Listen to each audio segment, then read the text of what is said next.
Peuple de Guinée, chers compatriotes, une année finie, une année commence. L'année qui s'achève aura été marquée par de nombreuses crises institutionnelles, politiques, économiques et sociales qui ont bouleversé la vie des Guinéens. Ces crises qui ont pour origine l'absence de l'état de droit, l'absence d'une démocratie inclusive et apaisée et la mauvaise gouvernance ont perturbé la vie du peuple de Guinée. Elles ont endeuillé de nombreuses familles. Elles ont accentué la pauvreté. Elles ont sorti nos enfants de l'école. Elles ont eu pour conséquence des mouvements incessants, des manifestations parfois émaillées de violence, des manifestations réprimées dans le sang, avec le cortège de morts qui en a résulté. Sur le plan institutionnel, nous avons été témoins de la crise orchestrée au niveau de la Cour constitutionnelle, dans le simple but de déstabiliser le président de cette Cour constitutionnelle qui, comme vous l'avez constaté, a été démis par décret présidentiel. L'équipe qui est restée après le départ de M. Khalifa Sall est composée de membres dont certains n'ont même pas l'âge requis pour appartenir à cette institution. Or, comme vous le savez, la Cour constitutionnelle est l'institution de référence. C'est elle qui est la gardienne de notre Constitution. C'est elle qui veille à l'application de la Constitution. C'est elle qui est appelée à intervenir très bientôt pour trancher les conflits post-électoraux lors des consultations électorales prévues dans le cadre du renouvellement de l'Assemblée nationale, prévues dans le cadre des élections présidentielles de 2020. Alors cette Cour institutionnelle doit être sans reproche. Les autres institutions qui ont été mises en place sont malheureusement inféodées au pouvoir en place et répondent toutes au dictat de M. le Président de la République. La Haute Cour de justice, qui est compétente pour interpeller, entendre un ministre, le Premier ministre ou le Président de la République, n'est jusqu'à présent pas mise en place parce que son absence garantit l'impunité totale aux membres du gouvernement. Sur le plan politique, l'absence de l'état de droit, l'absence d'une démocratie inclusive et apaisée et la mauvaise gouvernance, comme je le disais tout à l'heure, est à l'origine de tous les problèmes que rencontrent les Guinéens. Sur le plan des élections dans notre pays, il ne se passe pas une seule consultation électorale sans qu'il y ait des fraudes massives, sans qu'il y ait des contestations, sans qu'il y ait des débordements lors des manifestations, parce que malheureusement, l'encadrement qui devrait être fait pour protéger les manifestants, protéger les citoyens et leurs biens, cet encadrement fait défaut. Soit les forces de maintien d'ordre sont très mal équipées, ou alors les effectifs sont insuffisants. Mais ces forces de maintien d'ordre, on dirait qu'elles se laissent instrumentaliser. Elles préfèrent les raccourcis qui consistent à prendre des armes de guerre et à abattre de façon froide la jeunesse de notre pays. Ceci est absolument inadmissible. Et ceci a l'air de perdurer parce que malheureusement, il n'y a pas de justice. Il y a eu 103 personnes qui ont été abattues froidement. Il n'y a pas une seule enquête policière. Aucun cas n'a été interpellé par la justice. Parce que malheureusement, la justice elle-même est endoctrinée par le pouvoir en place, par le pouvoir exécutif. Sur le plan économique, la situation est plus que catastrophique. Parce que malheureusement, la corruption qui a été instaurée pendant le régime du général Conté, qui, je le rappelle, a porté confiance à des intellectuels auxquels il a confié la gestion des affaires du pays. Ces intellectuels ont trahi le président de la République. Ils ont trahi le peuple de Guinée. Ils ont instauré une corruption. Ils ont organisé le pillage systématique des deniers publics. Et cette corruption continue aujourd'hui à gangréner l'économie de notre pays. Mais les problèmes ne se limitent pas là. Parce que le pouvoir en place, par la voie de la corruption, par la voie du pillage systématique, sape les bases de l'économie. Mais ce qui est encore catastrophique, c'est que le secteur minier, qui constitue le pourvoyeur des devises pour l'État, le secteur minier qui devrait être l'un des employeurs principaux, ce secteur minier a souffert du manque de volonté politique. Le gouvernement privilégie l'exportation de la bauxite brute pour accéder rapidement à de l'argent, parce qu'on dirait que le pouvoir en place, c'est sa fin proche. Et voudrait donc piller le plus vite que possible tout ce qui est pillable avant de s'en aller. Il ne se donne pas le temps d'attendre qu'on construise une raffinerie d'alumine. Cela pourrait prendre des années. Il ne se donne pas le temps d'aller vers une fonderie d'aluminium. Cela exige des barrages hydroélectriques. Ça exige la mise en place, n'est-ce pas, de ces usines pour la fusion de l'alumine en aluminium. C'est de l'argent qu'il faut attendre. Ils veulent l'argent frais et tout de suite, au détriment du développement du secteur industriel.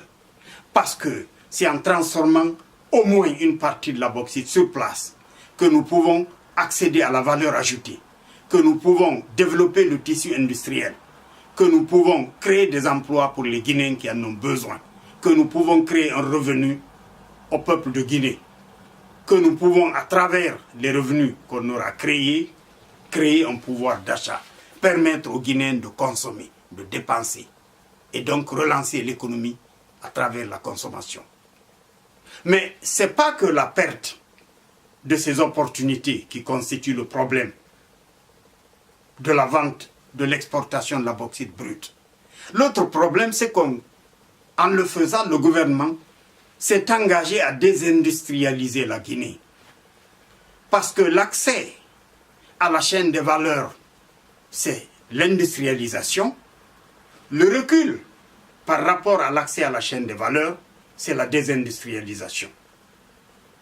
Je me suis personnellement battu à négocier et à obtenir des raffineries d'alumine. La raffinerie d'alumine de Global Alumina.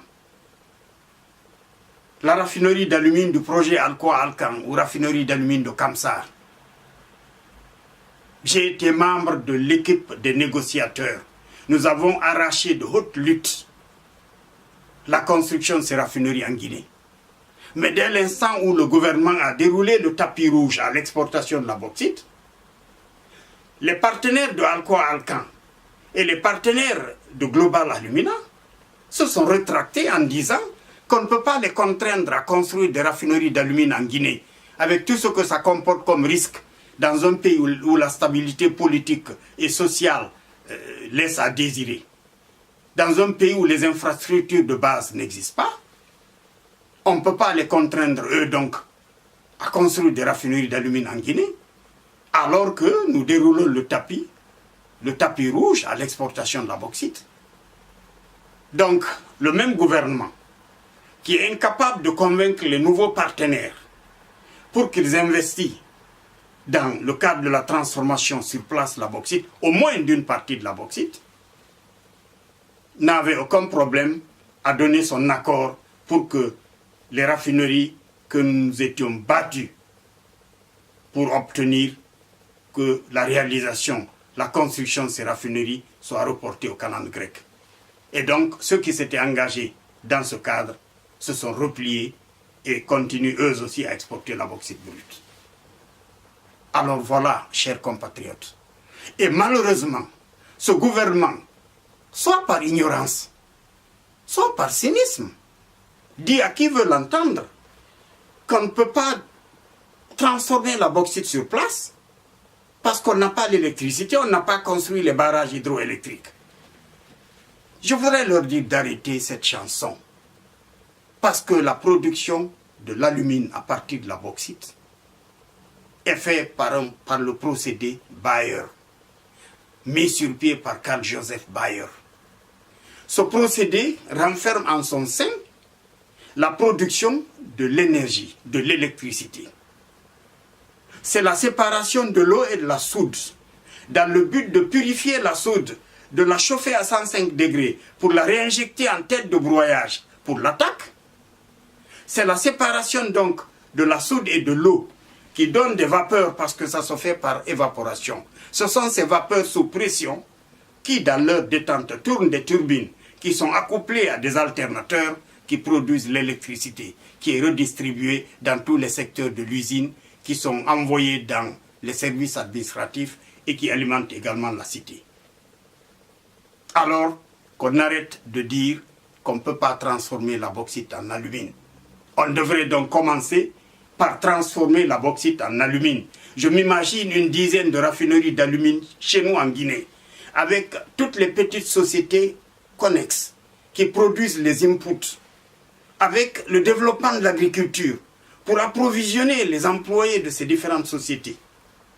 Je m'imagine toutes les infrastructures à mettre en place. Je m'imagine tous les chantiers qu'on pourrait créer et le nombre d'employés qu'on pourrait avoir. Il y en a qui s'évertuent à dire que le secteur minier ne crée pas d'emplois. Comment voulez-vous qu'on crée des emplois si on limite le secteur minier à l'extraction de la bauxite et à son embarquement dans les navires? On a besoin de mineurs et de quelques pelles pour ramasser la bauxite, de quelques camions ou d'une ligne de chemin de fer pour transporter la bauxite jusqu'au navire, et la bauxite est partie. C'est en construisant les raffineries d'alumine, en construisant les fonderies d'aluminium, en donnant lieu à la mise en place des différentes petites sociétés connexes, qu'on construit un tissu industriel, qu'on crée des emplois. Et imaginez-vous, comme je le disais, les employés qui travailleraient directement dans ces raffineries, les employés qui travailleraient directement dans les fonderies d'aluminium, les employés qui travailleraient dans la mise en place des infrastructures, les employés qui travailleraient dans le cadre du transport, de la bauxite d'une part, de l'alumine et de l'aluminium d'autre part, les employés qui travailleraient dans le cadre des services. Imaginez-vous cet engouement, imaginez-vous ce monde. On pourrait créer des emplois que les Guinéens ne pourraient pas occuper à eux seuls.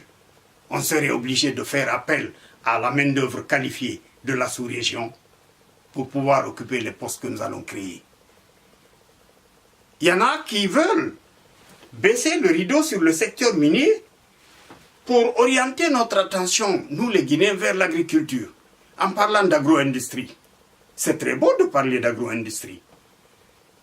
En balançant aux yeux des Guinéens, dans la figure des Guinéens, que voilà, l'agriculture est le premier employeur de la Guinée. Je suis parfaitement d'accord. Mais ce qu'il faut retenir, c'est que l'agriculture et les mines sont les secteurs primaires. L'agriculture est l'employeur naturel. Parce que nous avons hérité le labour, nous avons hérité l'agriculture de nos anciens grands-parents, de nos arrière-grands-parents. On n'a pas besoin de technologie pour gratter la terre, l'ensemencer, récolter et trouver de quoi manger. Et donc tous ceux qui n'ont pas les moyens d'aller à l'école pour étudier, qui n'ont pas les moyens de réunir un capital pour pratiquer l'agriculture moderne, l'agriculture mécanisée, s'orientent vers la terre de leurs ancêtres avec les petits moyens qu'ils ont trouvés, qu'ils ont hérités, ils grattent. Donc c'est pour ça qu'il y a une concentration des Guinéens qui malheureusement sont...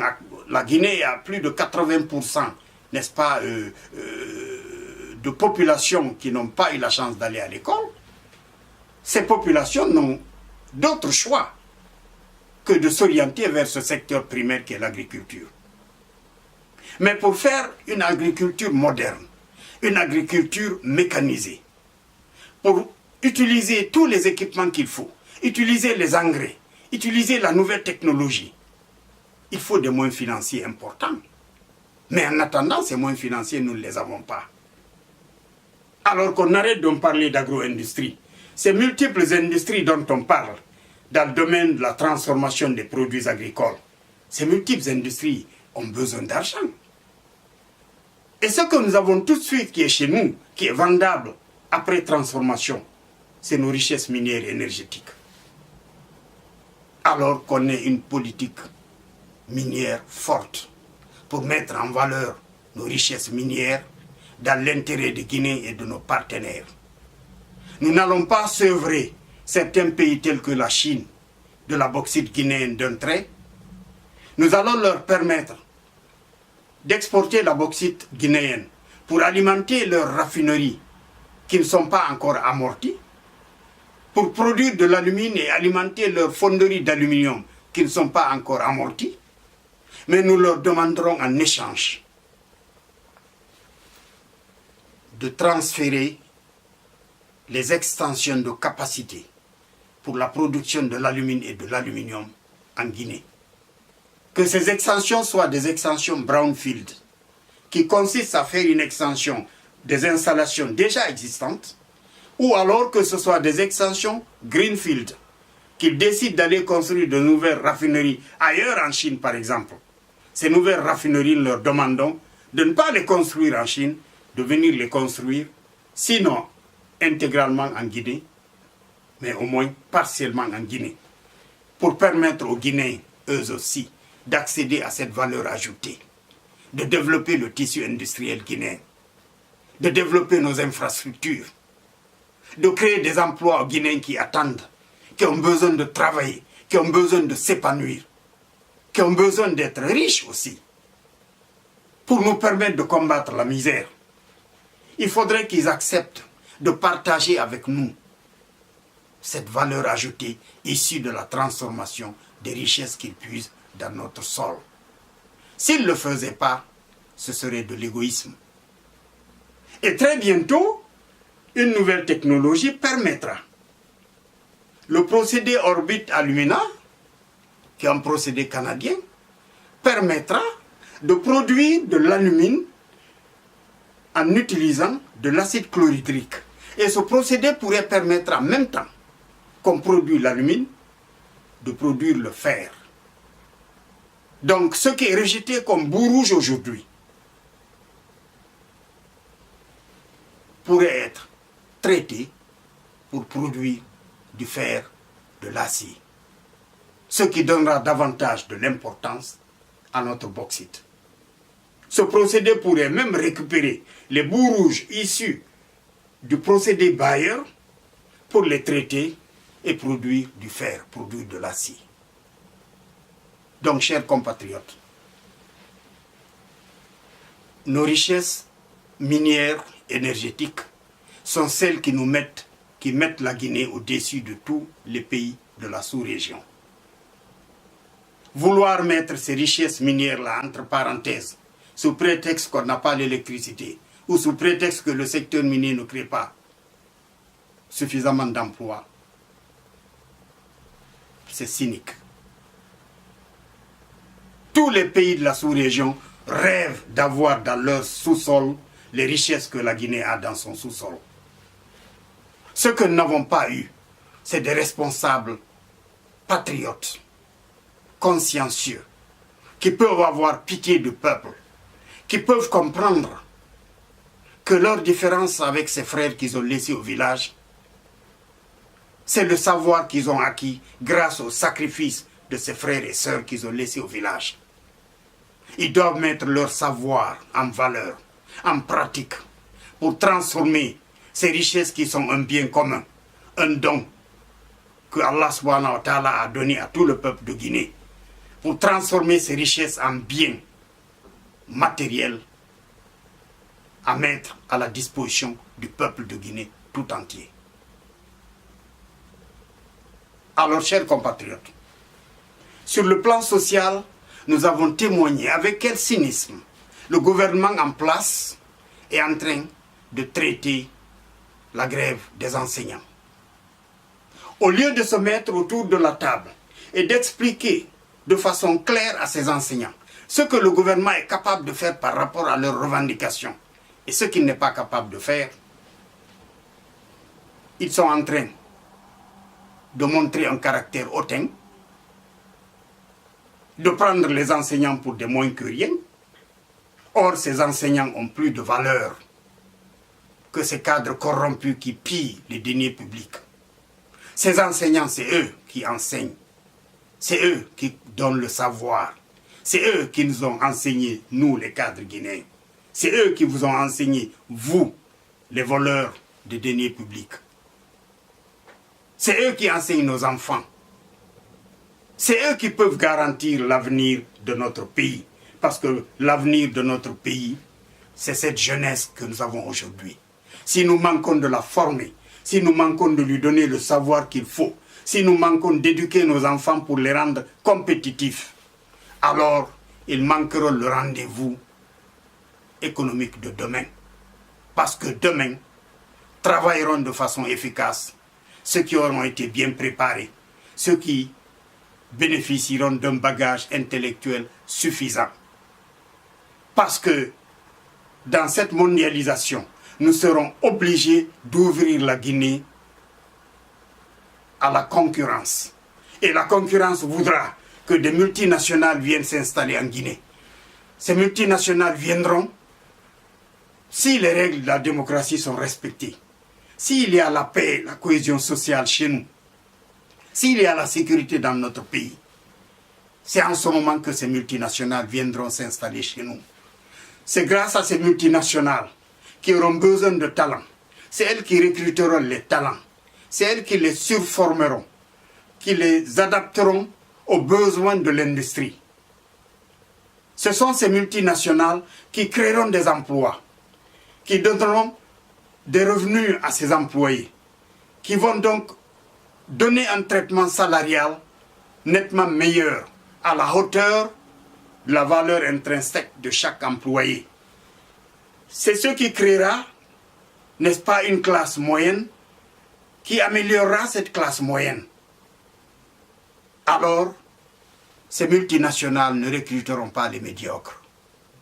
Si nous ne formons pas nos enfants aujourd'hui pour qu'ils puissent répondre valablement aux exigences de ces multinationales de demain, c'est les talents de la sous-région que ces multinationales iront chercher pour venir occuper les postes clés dans notre pays. Et si par esprit de nationalisme, comme on le sait toujours, nous décidions, n'est-ce pas, d'imposer l'emploi des Guinéens, même s'ils sont médiocres, alors ces multinationales préféreront aller s'installer ailleurs, là où le marché est libre, pour construire leurs entreprises. Et dans ces conditions, ils reviendront à la Guinée, prendre nos richesses minières, se servir, nous payer des prix dérisoires, nous utiliser comme un grenier et aller les transformer ailleurs pour donner la valeur ajoutée ailleurs, pour développer le tissu industriel ailleurs, pour créer les emplois ailleurs. Nous les Guinéens, nous continuerons à vivre dans la misère. Alors l'heure est venue pour que le gouvernement reconsidère sa position, pour qu'il traite de façon digne ses enseignants, pour qu'il leur dise ce qui est possible de faire. Il est vrai que 8 millions de francs guinéens aujourd'hui, dans les conditions actuelles de l'économie, c'est une demande peut-être difficile à régler. Mais le gouvernement peut faire un pas. Le gouvernement peut avancer ce qui est possible. Le gouvernement peut projeter d'améliorer le traitement salarial au fil des ans. Mais en même temps, le gouvernement devra serrer la ceinture pour éradiquer la corruption, moraliser l'administration, élaborer des plans de développement cohérents avec les besoins du peuple de Guinée. Rétablir l'état de droit. Instaurer une démocratie inclusive et apaisée. Redonner à la justice toute son importance, toute son indépendance, pour lui permettre d'agir de façon pleine et entière. Pour que chacun réponde de ses actes, pour que l'impunité cesse, pour que la criminalité cesse. Aucun investisseur étranger ne viendra s'établir dans un pays où on est encore en train de kidnapper les gens, de les tuer de façon froide.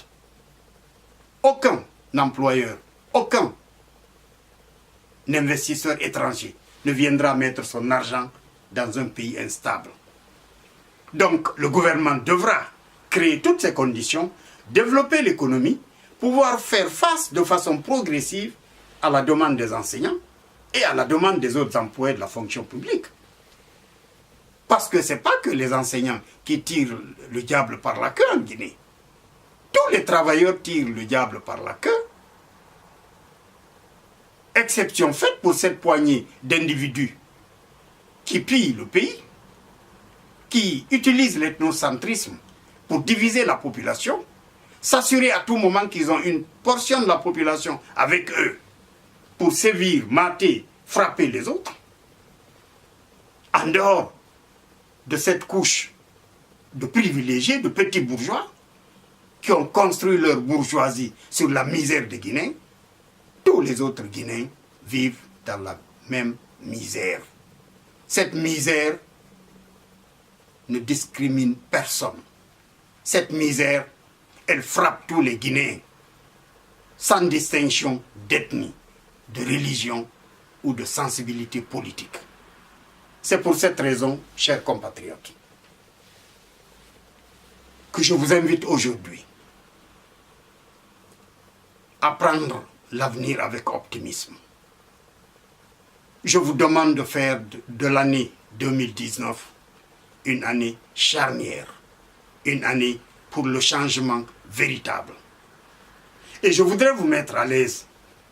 Vous n'êtes pas obligé de choisir entre les dirigeants dont vous connaissez le comportement aujourd'hui, qui ont mis le pays économiquement à genoux, qui ont déchiré le tissu social, qui ne sont pas loin de mettre le feu au pays avant de s'en aller avec toutes les fortunes qu'ils ont ramassées. Vous n'êtes pas obligé de choisir entre ceux-là et des leaders politiques qui ont fait preuve d'incapacité notoire à imposer le respect de la loi, le respect des règles élémentaires de la démocratie. Des leaders dont certains sont de mèche avec le pouvoir en place, dans le pillage systématique des deniers publics. Des leaders qui vous ont trahi en vous promettant à la base qu'ils formaient un mouvement politique, un parti politique, pour lutter pour le pouvoir dans le but de changer la Guinée, de changer les conditions de vie du peuple de Guinée. Des leaders qui vous ont trahi en utilisant vos voix pour atteindre une certaine hiérarchie politique et qui sont prêts aujourd'hui à vendre vos voix au diable pour obtenir un poste dans le gouvernement, n'est-ce pas, en place, ou alors pour vendre vos postes, vos votes au diable, pour obtenir une inscription sur une liste d'un parti qu'ils pensent être en bonne position, pour accéder à un poste de député. La politique en Guinée est devenue un problème d'argent. Elle semble jouable entre ceux qui ont volé dans le passé, qui ont amassé des fortunes importantes, qui ont retourné la veste parce qu'ils ont été débarqués du train et qui se font appeler aujourd'hui leaders politiques, prêts à changer la Guinée par une baguette magique, alors qu'ils ont travaillé pendant des années dans les gouvernements de Lansana Conté et ils sont conjointement responsables du chaos politique, économique et social qui frappe aujourd'hui notre pays.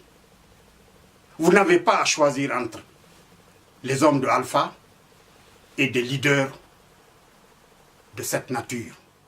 Comme je le disais alors, vous n'êtes pas obligé de choisir entre l'équipe dirigeante de Alpha aujourd'hui Et ces leaders qui ont montré leurs limites sur le terrain politique. Parce que heureusement, il y a une classe de leaders qui monte. Il y a des leaders qui ont fait preuve de patriotisme, qui ont fait leur preuve dans le comportement correct, dans l'excellence sur le plan professionnel, dans le respect de la chose publique. Des leaders qui sont prêts aujourd'hui, avec votre soutien, de reprendre la situation en main, de permettre aux Guinéens d'espérer, d'apporter le véritable changement que nous avons jusqu'à présent attendu. Des leaders qui sont prêts à remettre l'ordre et la loi dans notre pays. Des leaders qui sont prêts à instaurer une démocratie inclusive et apaisée. De faire participer tous les Guinéens à ce combat qui est un combat commun, le combat pour le changement. Des leaders qui refusent cet ancrage ethnique des partis politiques. Des leaders qui croient en la Guinée en tant que famille. Des leaders qui sont prêts, qui considèrent la Guinée comme une nation, qui sont prêts à retrousser les manches pour construire cette nation. Alors, chers compatriotes, nous ne vous demandons que de vous mobiliser autour de cette nouvelle équipe pour qu'ensemble nous changions la Guinée. Nous sommes prêts, chers compatriotes, à transformer nos richesses minières, énergétiques, agricoles en biens de consommation au service du pays. Nous sommes déterminés à faire de la Guinée un véritable chantier pour que tous les Guinéens trouvent de l'emploi, un emploi bien rémunéré. Nous invitons les cadres guinéens à jouer enfin leur rôle. Nous, les cadres guinéens qui avons eu la chance d'être éduqués, grâce aux sacrifices consentis par nos parents, par nos frères et sœurs restés au village, nous avons le devoir sacré d'éclairer le chemin à ce peuple de Guinée, de travailler de façon consciencieuse, de façon honnête, pour servir la cause de ce peuple. Alors, nous devons nous lever. Nous sommes victimes de notre faiblesse, nous les cadres. Si nous avons des traitements de salaire minables, c'est parce que nous l'avons accepté. Si nous sommes victimes de ce que nous sommes aujourd'hui, c'est parce que nous avons accepté qu'une classe, une bande d'individus qui ne sont pas mieux formés que vous, c'est parce que vous avez accepté qu'elle s'installe sur nos têtes, qu'elle foute la merde dans notre pays, qu'elle pille nos richesses alors que nous les voyons, qu'on ne se donne pas la main pour leur dire halte, qu'on n'informe pas nos parents du danger de la gouvernance de ces pilleurs. Nous avons toujours cherché à défendre des petits intérêts égoïstes, liés à un poste que nous visons, liés à une position dans la hiérarchie que nous cherchons, plutôt que de nous donner la main et de faire une révolution pour apporter le véritable changement. L'heure est venue pour que cette révolution voit le jour. Si nous donnons un seul mandat au pouvoir en place, ils vont détruire notre pays de manière que ceux qui viendront après eux passeront des décennies sans pouvoir réparer leurs fautes. Alors l'heure est venue. Si nous donnons encore du temps à ce régime, il va mettre le feu et brûler notre pays. Si certains d'entre eux ont d'autres pays, si Alpha a la France, le Burkina Faso et d'autres pays tels que le Brésil, Dubaï et ailleurs, moi, Motsori, je n'ai que la Guinée. Je n'ai pas de pays B. J'ai un pays A, qui est la Guinée. Comme les 99% des Guinéens. Alors ne laissons pas détruire notre pays. Ne laissons pas brûler notre pays. Ne laissons pas les avantages que Dieu nous a donnés en nous dotant de toutes ces richesses-là Ne laissons pas ces avantages devenir des inconvénients. Que chacun vienne puiser ce qu'il veut et s'en aller, en nous laissant nous dans la misère. Levons-nous comme un seul homme. Donnons-nous la main. Battons-nous. Nous sommes prêts. Nous sommes prêts à tous les risques pour apporter le changement que nous avons cherché pour la Guinée. Nous sommes prêts à risquer notre vie si c'était nécessaire pour donner le bonheur aux Guinéens. Nous pensons que ce sentiment devrait être partagé. Tous les Guinéens épris de liberté, de justice et de paix. Tous les Guinéens qui aspirent à construire un pays, à construire une nation forte et prospère.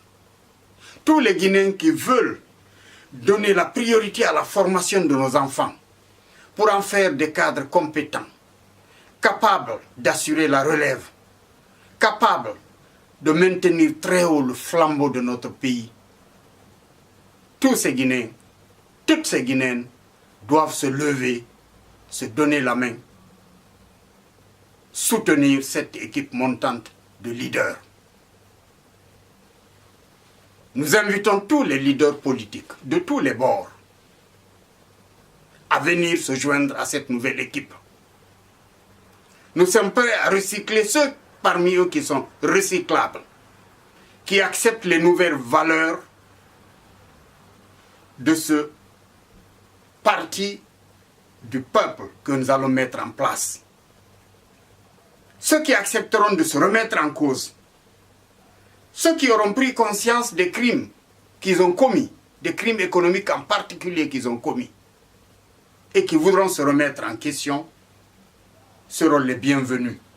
Nous naviguerons avec eux à vue. Nous invitons tous les Guinéens à nous soutenir pour que nous changions la Guinée.